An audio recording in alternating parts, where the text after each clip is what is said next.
Welcome back to That Thing with James J. Asher II. I'm your host, James J. Asher II. And I've got something special to say to you. Actually, I have something special to give to you. And I want you to really, really give me your full attention and listen. Can you hear it with your ears? Can you see it with your eyes? Can you feel it wiggling between your quivering thighs? That thing. That thing. That thing with James. Once every millennium, something will come along. When you feel it, you will know it because it's coming on strong. That thing. That thing. That thing with James. So sit back, relax, take deep breaths, no stress.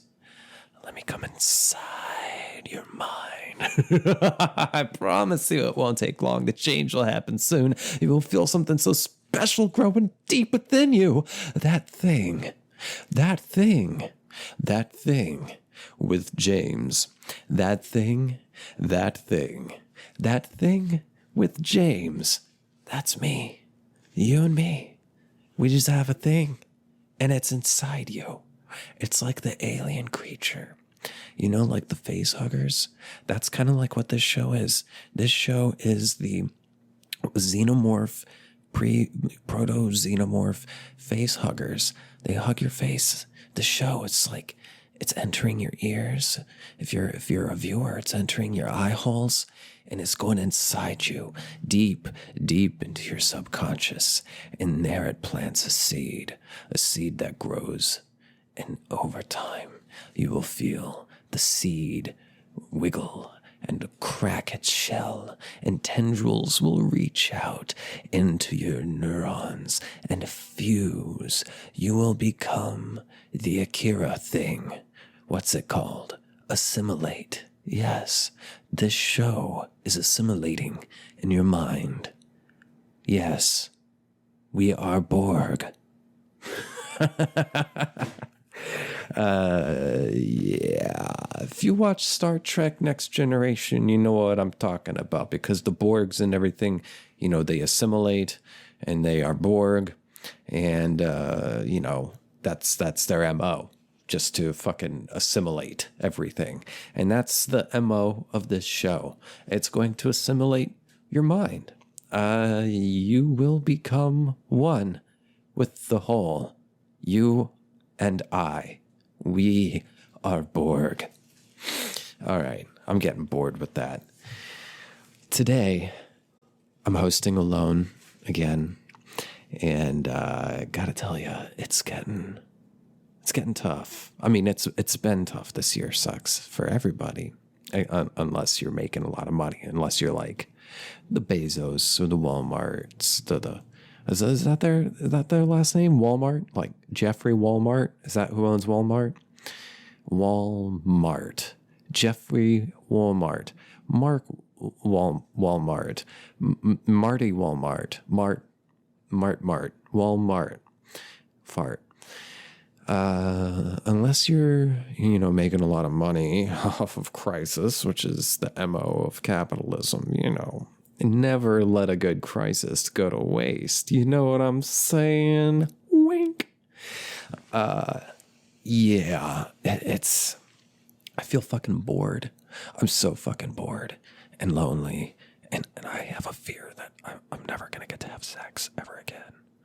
And it sucks because I feel like my nub is going to fall off.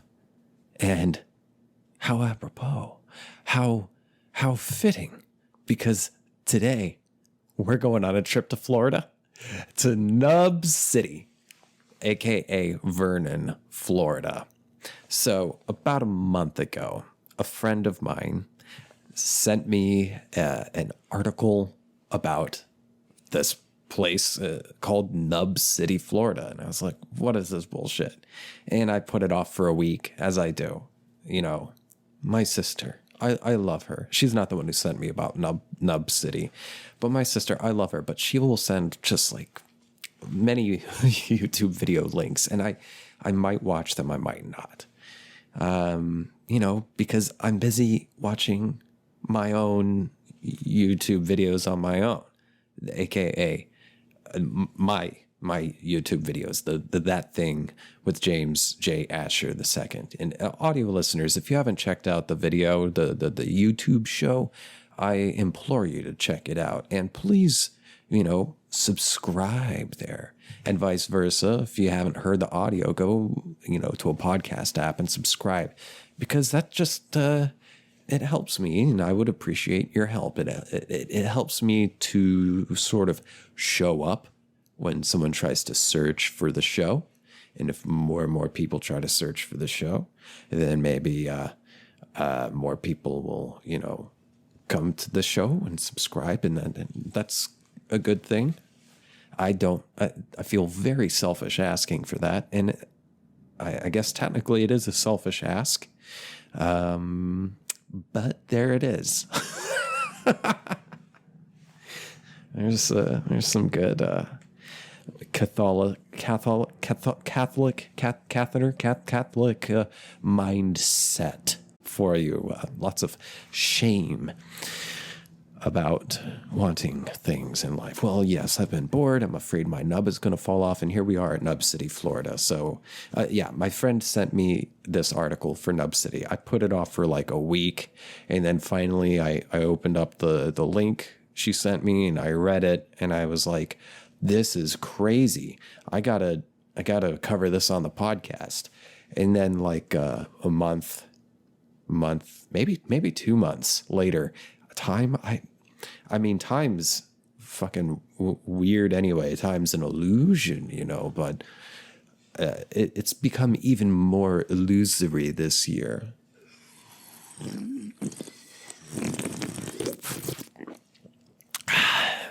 Pardon me, I'm taking a beverage of a carbonated water beverage flavored in black cherry.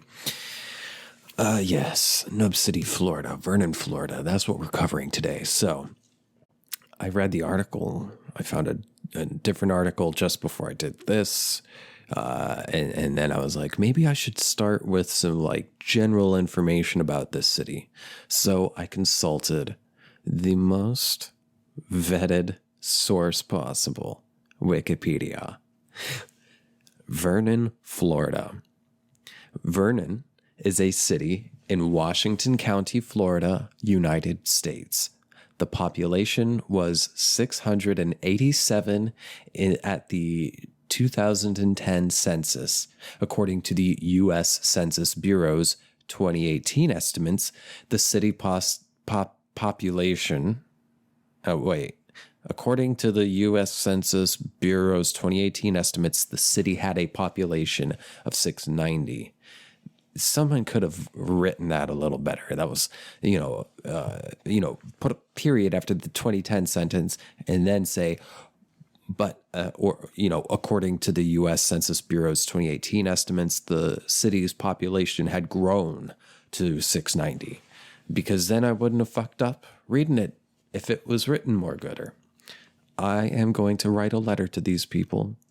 The geographical center of Washington County, Florida, Vernon, is named for George Washington's Virginia home, Mount Vernon. The pioneer town was the site of a major Indian settlement. Were there people from India in the U.S. then? I had no idea. Vernon held the county seat until 1927, when the seat was moved to Chipley. Chipley. I am from Chipley, Florida. Is that where like the classy people are in Florida now? Where are you from? I'm from Chipley. Chipley where? Florida. Because there's the stereotype of Florida being, fucking crazy, and Florida people being fucking crazy. The whole Florida man Florida man thing. Well, Chipley, I know for a fact, based on my unfounded speculation, is full of very classy top hat people. Well, the city... Oh, speaking of top hats, just roll with me here. Again, we're going on a roller coaster ride here. I got into... I defused a potential flame war with a top hat on Twitter. I recently saw... Was it this past week or was it the week before? I forgot. But I watched an interview with, oh God, what's his name? The CEO of Whole Foods. Let me look this guy up. I think it's like John Mackey, CEO of Whole Foods. Yeah, John Mackey had an interview on Joe Rogan, and it broke my fucking brain. John Mackey had like brain worms of ideas of how the world be. But of course, he's a very, very wealthy CEO. And so, of course, his views on things would be rather right-wing in that, staunch defender of capitalism and very, very, very poor understanding of just economics and political economics in general. A complete rejection of systems of oppression and power, etc. A very pick yourself up by your bootstraps kind of guy. The silent part being that, of course, he brainwormed his way out of thinking, pick yourself up by your bootstraps while I've got my neck on your boot. I've got my neck on your boot while I've got my boot on your neck. It's that kind of thing. And Rogan tried to push back a bit, but unfortunately, I feel like Rogan doesn't really have the tools. I'm sure he has the capability. It's just I don't think he's really devoted a lot of time, and that's fine, to understanding these various critiques and very poor excuses of arguments that John Mackey presented in defense of capitalism. I don't feel like Rogan has or had the tools necessary to effectively really push back against this dude's insane fucking conspiracy propaganda bullshit that he was spouting on the show. But Rogan did try to push back a bit. Well, I mentioned this on the Twitter machine, which was a mistake. Actually, it wasn't a mistake. Fuck it. I mentioned it, and it's fine because I don't have any followers or anything. But if you want to be a follower, you can follow me on Twitter and Instagram. My handle is @JamesJAsher. I said basically what I just said on Twitter, but in a much more concise manner, that I wish Rogan had tools to push back a little better. And then I found out, and I'm reading about Mackey. I was like, oh, of course, this dude is very anti-labor union, very, very anti-union. And I know some people who work at Whole Foods. I've even heard random people while working at Whole Foods who aren't that happy. And I understand how Whole Foods and to a greater degree Amazon, how aggressively anti-union, anti-collective action those corporations are. And they engage in a lot of really fucked up, oppressive behavior towards, in the way they treat their workers, not even letting them gather together in groups, tracking them and everything to make sure they're not talking, because if they start talking, they might have some complaints. And if they talk about their complaints, they might find that they have similar complaints. And then they might find that those complaints come from a single or similar sources. And they might try to address those issues and confront those sources. And, the sources of the things that eventually become complaints don't really want to have to deal with it. Blah, blah, blah, blah, blah. Anyway, some dude with the top hat and his, it was a picture of an old timey wealthy, Mr. Monopoly guy in his little image, profile image. He said basically, of course, the guy who can't afford a haircut and who thinks having a nose ring makes him edgy, in the parentheses, and unemployable, is a socialist. And then he said, tweeted me again saying, I don't know, some other bullshit. And I didn't reply because honestly, I see so many people on Twitter trying to have debates. I'm doing scare quotes for listeners, debates on Twitter. You're not going to have a fucking debate on Twitter. Seriously. It's dumb. It's social media. You're not going to have a real debate on social media. So the best way to engage with this kind of stuff, instead of making a fool of yourself and getting in some long fucking thread that ultimately leaves everyone exactly where they were to begin with, just diffuse it. Don't say anything at all. Do what I did. Retweet it and say, oops, I offended a top hat. And that was a proud moment. And that feels so small and boring and insignificant. But it's all I have right now. Because I'm going fucking insane. I am so bored and understimulated. I need to get out. I need to do things. But I don't have the resources or the means to get out and do these things. Plus, I don't want to risk getting ill or making anyone else ill. So I stay inside, day in, day out.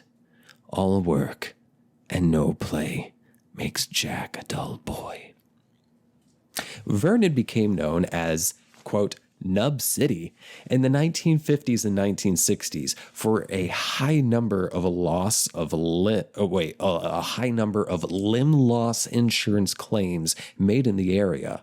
Vernon was featured in the Errol Morris documentary film Vernon, Florida, or do they say Florida? Florida?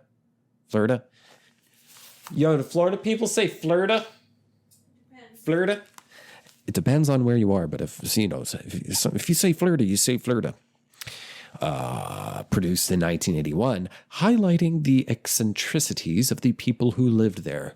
The movie angered many residents of the city and surrounding areas who felt the documentary portrayed Vernon in a negative light. Morris had originally intended to document on the, quote, Nub City aspect of the town, but refocused his subject after claiming to receive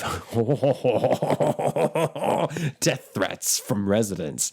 The area's history is exhibited at the Vernon Historical Society Museum in Vernon City Hall. History. The city sits on the Holmes Creek, where during the 1880s, the creek, or crick, if you're nasty, was used as a shipping route to Bonifay and other nearby towns. The crick was also used to ship gopher tortoises. What? Gopher tortoises? I have a project now for the title image of this episode. A gopher tortoise, a tortoise gopher.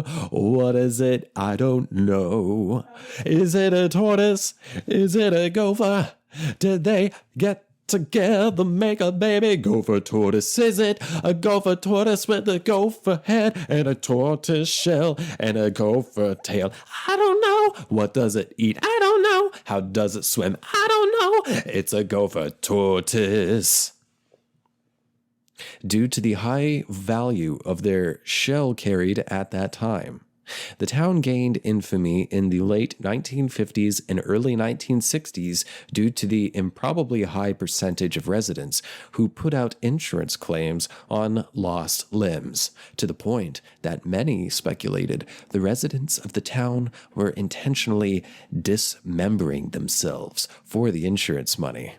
Although there is no real evidence to support these speculations, citations needed, These insurance claims from Vernon, with a population of 500 to 800, accounted for as many as 2/3 of claims nationally. The town was referred to as Nub City. I'm going to take a quick pee break, and I'll be right back with more Nub News on the 90 minutes.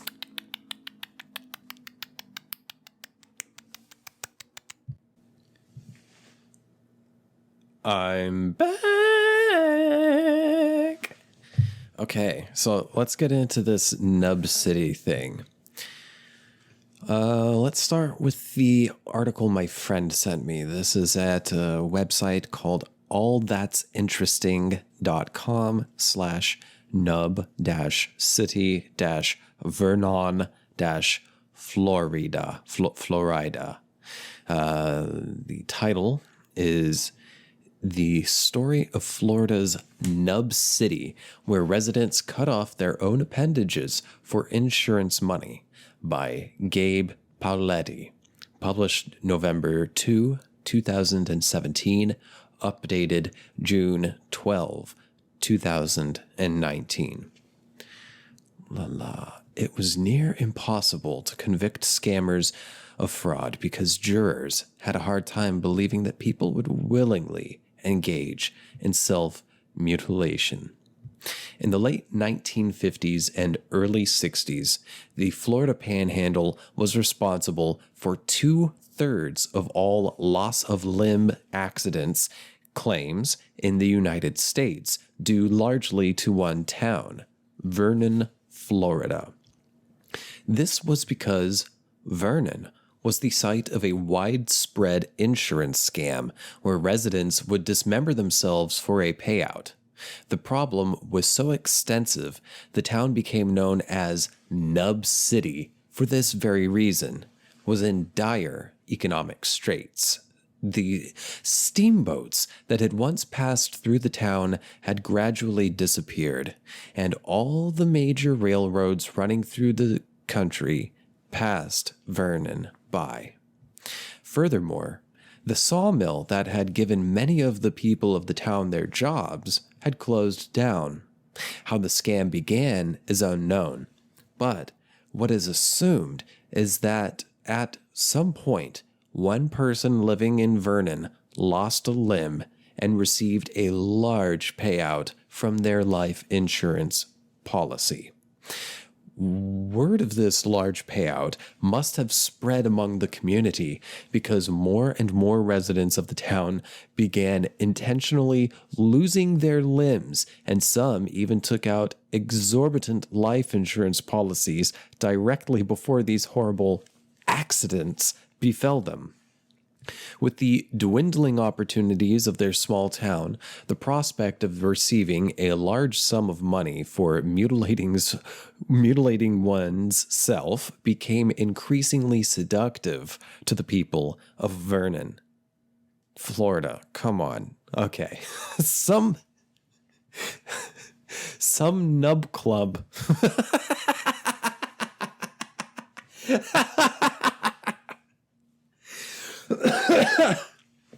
Some Nub Club members hacked and sawed their own limbs off, but most took the relatively easier method of shooting themselves with the shotgun. Gail, I lost my job at the sawmill, and I know that you know we need to put food on this table. And I know that you know that I just took out a really good life insurance policy on myself. And, Bob down the old railroad shut down. He told me about this thing he's doing. He's part of a secret club.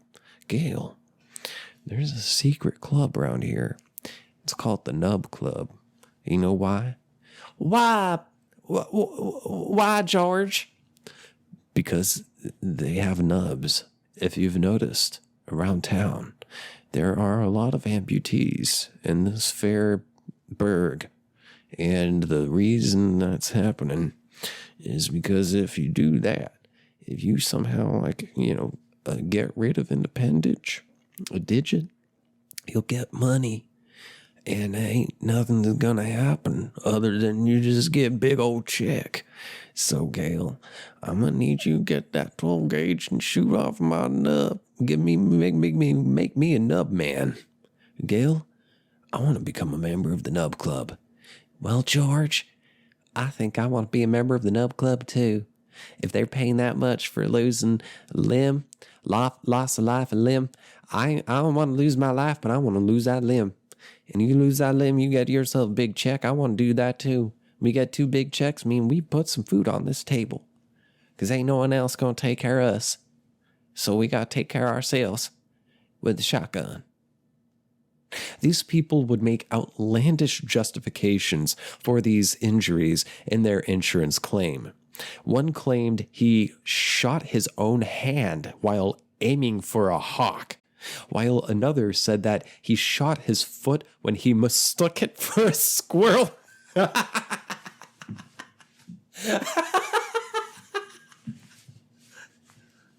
Squirrel! This is my foot! These claims generally received payouts of $5,000 to $10,000 large. But as the scam went on, the claims increased in value as the residents became more bold. John Joseph Healy. Is he going to heal? I don't know what's about to happen to John Joseph Healy, but I hope he heals. John Joseph Healy, an insurance investigator for Continental National American. What the fuck kind of name is that for an insurance group? Continental National American. Where the American nation of the continent? Where the Continental National American? Who the fuck came up with that name? Who? Hey, I'm going to start an insurance firm, and I'm trying to come up with a name. So I brought you all here. We're going to talk about what's the best name for this insurance. Could it be, we could call it safety net insurance. We could call it, protection professional insurance. We could call it, worry not insurance. No, we're going to call it the Continental National American. I'm a Continental National American. Fuck you. Fuck you. You ain't from around here. I'm a Continental National American. Get off my land. Continental National American Insurance Group was sent to Vernon once the claims started exceeding $100,000. He said, quote, Vernon's the second largest occupation. Let me start that over. He said, quote, Vernon's second largest occupation was watching hound dogs mating in the town square. Its largest was self-mutilation for monetary gain. So, taking a trip to Vernon. I've been, hi, I'm a junior in college. I actually just finished junior year. I'm on summer break before I start senior year, and I'm gonna go home to Vernon. Oh yeah, what's Vernon like? Oh, it's small.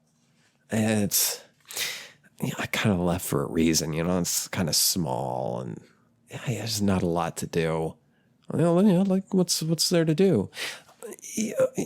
We got it's small. We got a town square and we watch dogs fuck and lose limbs. Not the dogs, the people watching the dogs. They take off their limbs. Oh. Can I come? Oh yeah, you're gonna come. those dogs are going to come too. And we're going to lose some limbs and take out some massive insurance claims to take care of this fucking student loan. He said Vernon's second largest occupation was watching hound dogs mating in the town square. I remember one time I was like maybe like 12, living in small town Oklahoma. So I know. And I mean, I thought my town was small, but like 200 to 600 people? Nah, man, my town was like 2,000. But it was still fucking dead as shit. Like, you don't see people out much. It's dead. It's poor. There's nothing there. No jobs. Barely any jobs. Not a lot to do. It's a depressing place in Oklahoma, the heartland. So, you know, I grew up in that kind of area. I know what it's like. You know, people try to cover it in the news, journalists, pundits, whatever. They talk about, you know, heartland. They've never fucking lived there. You have no idea what it's like, man. I mean, yeah, there's a lot of racism, but it's not like everyone's just a rabid fucking racist there. They're just fucking economically and spiritually desperate because there's nothing there. Except for one time when I was 12, I was in the truck with my dad and we were driving back to the house after eating some burgers at the Boomerang downtown, some burger joint. We got some burgers, had lunch, and we're driving back. And we get to the driveway, kind of a long driveway, because we live out in the country. Well, they lived out in the country. And at the edge of the driveway, we pulled in and stopped, and there were two dogs, two mutts. And they were facing opposite directions, but their butts were pushed together. And they looked kind of stressed out. And one was yelping a lot. And I said, Daddy, what's the dogs doing? And my dad said, James, those dogs are hung up. I said, what do you mean? He said, well, they were fucking and the male got his penis stuck in the female and now they're hung up. And I said, but that's disgusting. That happens? And he said, oh yeah, dogs get hung up. I got hung up once. Not like this, though. But Dad, the dogs are facing opposite directions. And I swear to God, this is a true story. They were facing totally opposite directions.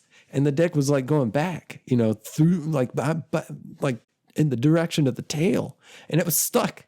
And the female kept trying to walk away and the male would just like yelp. And finally, its lipstick flopped out and there was like a liquid that came off and that fucker ran away. And the female, she hung out for a second and then wandered off. And my dad was like, that's nature, son. That's going to happen to you one day. Yeah.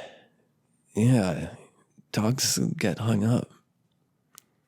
He said Vernon's second largest occupation was watching hound dogs mating in the town square, and its largest was self-mutilation for monetary gain. Quote, to sit in your car on a sweltering summer evening on the main street of Nub City, he wrote in a report, watching anywhere from 8 to a dozen cripples walking along the streets gives the place a ghoulish, eerie atmosphere. End quote. By the mid-1960s, 50 of the town's 700 residents were members of the Nub Club. Murray Armstrong, an insurance official for Liberty National. Again, these insurance companies have the worst fucking names. Ugh. They should be nationalized anyway. Liberty National, tried Liberty Nationalized. You get a better deal. Plus that money actually comes back to you. Anyway, Murray Armstrong, an insurance official for Liberty National who investigated the claims coming from the Florida Panhandle at the time, recalled, quote, there was a man who took out insurance with 28 or 38 companies, end quote. However, it was near impossible to convict scammers of fraud because Jurors had a hard time believing that people would willingly amputate their own limbs and appendages. One farmer walked away with nearly, holy shit, $1 million from a claim for a lost foot, which evidence points to self-amputation. This practice finally ended in the late 1960s when premium rates became too high. Too high. These premium rates are too damn high. And insurers stopped doing business in the Panhandle. However, among the older residents of the town, many of whom are missing limbs, hands, or eyes, one can still see why Vernon is truly Nub City. In the 1980s, documentary filmmaker Errol Morris attempted to shoot a documentary about the town, but after he received death threats and was beaten up by a Marine veteran, son of a Nub Club member, he turned his movie into a slice-of-life documentary about the eccentric residents of the town, entitled in a film called Vernon, Florida.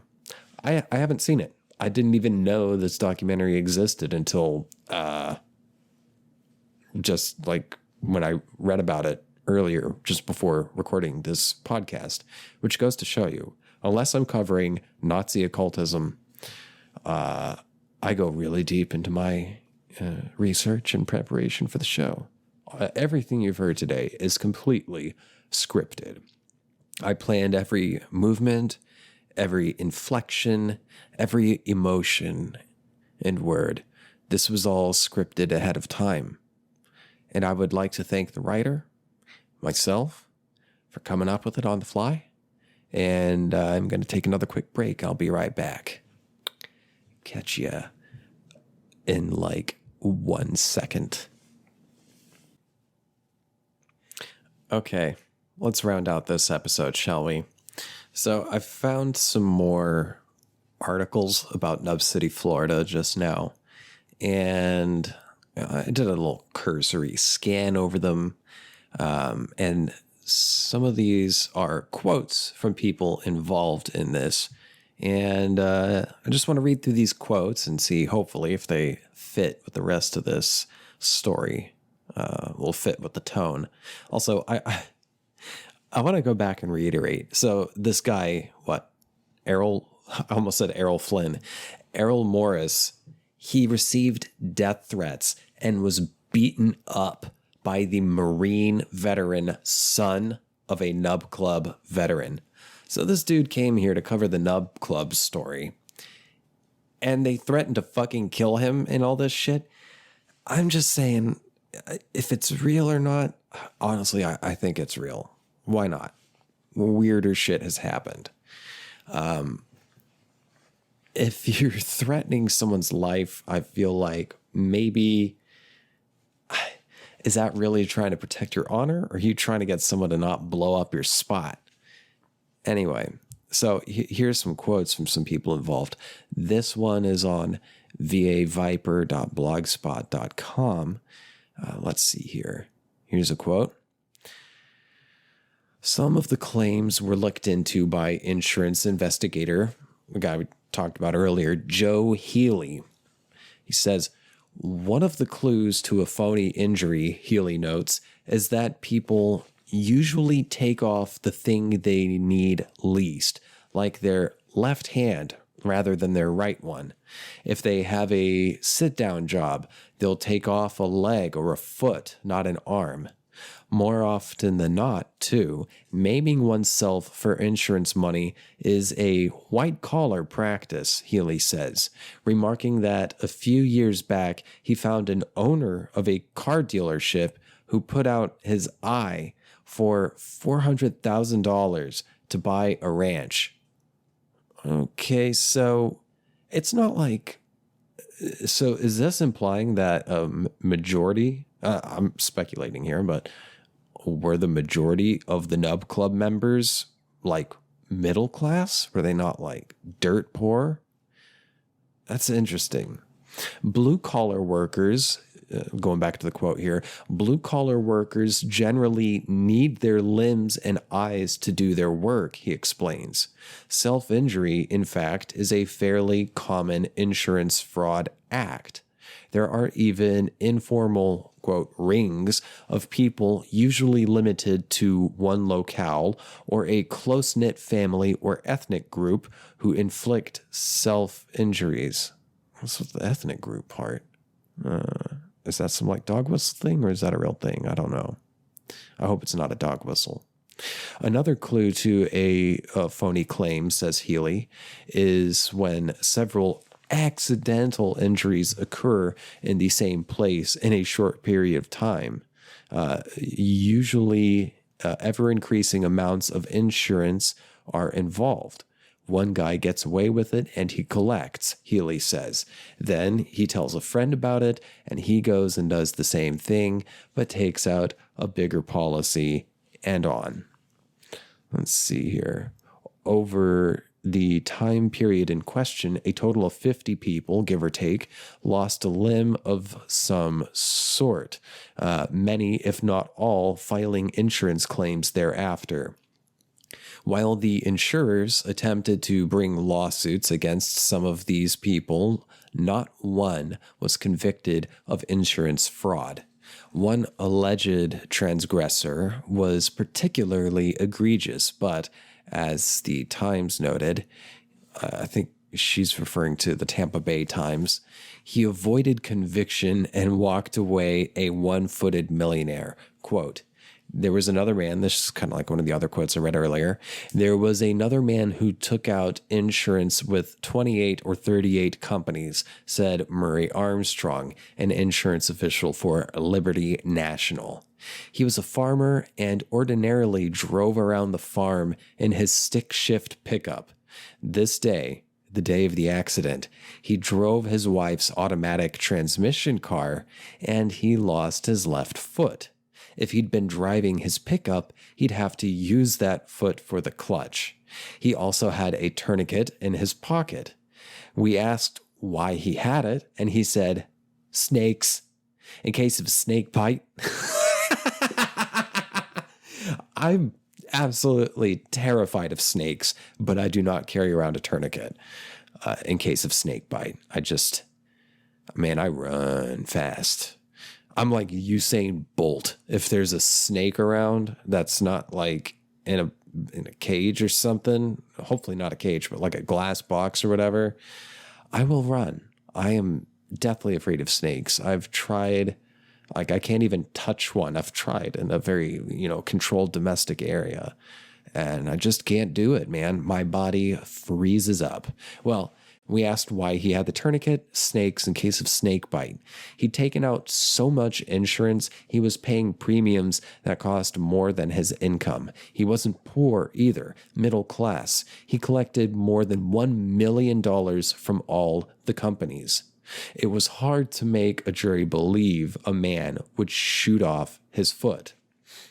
Also, per the Tampa Bay Times, L.W. Berdishaw, an insurance agent in Chipley, told the St. Petersburg Times in 1982 that a list of policyholders, including the following: a man who sawed off his left hand at work, a man who shot off his foot while protecting chickens, a man... Look out, a foot!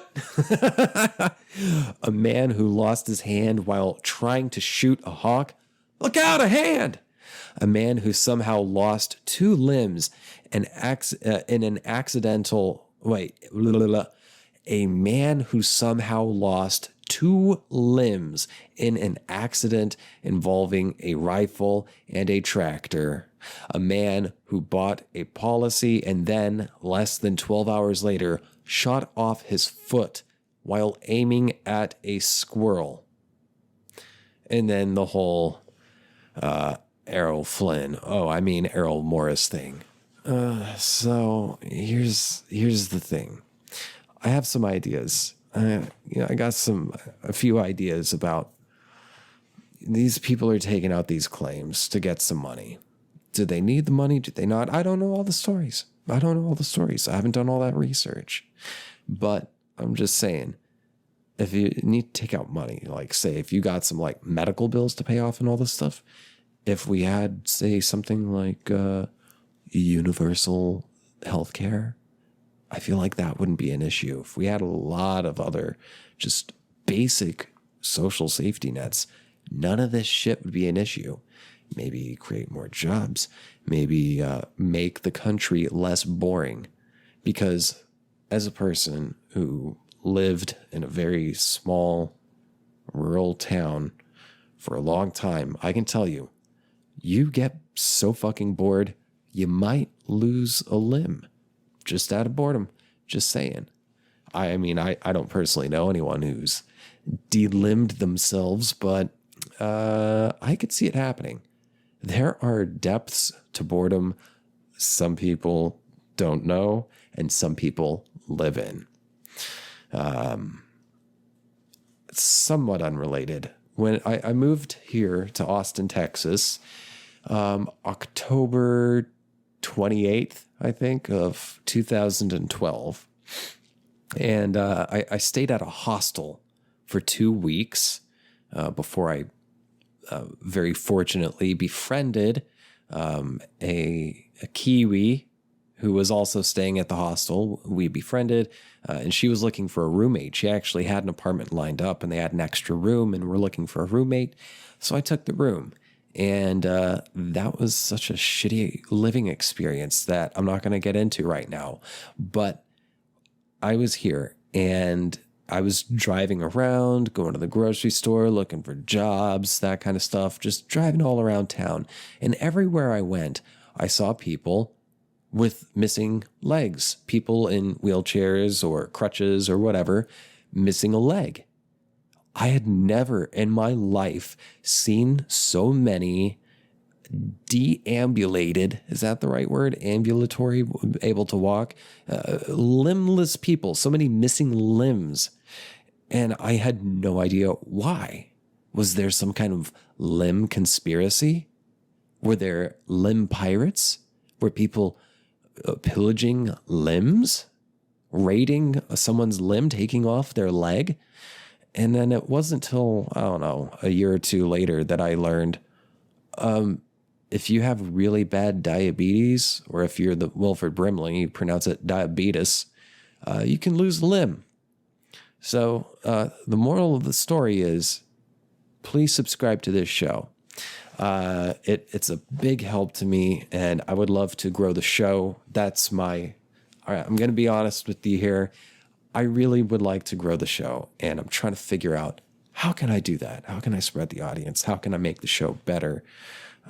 So if you have any ideas on stuff like stories to cover, also, if you're in need of advice, I love giving advice.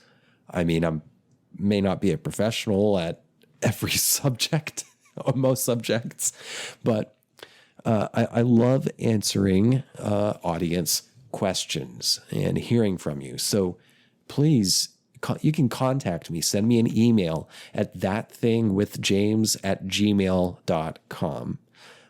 And also, yeah, I'm really trying to grow this thing. I would very much like for this show to be my day job somehow.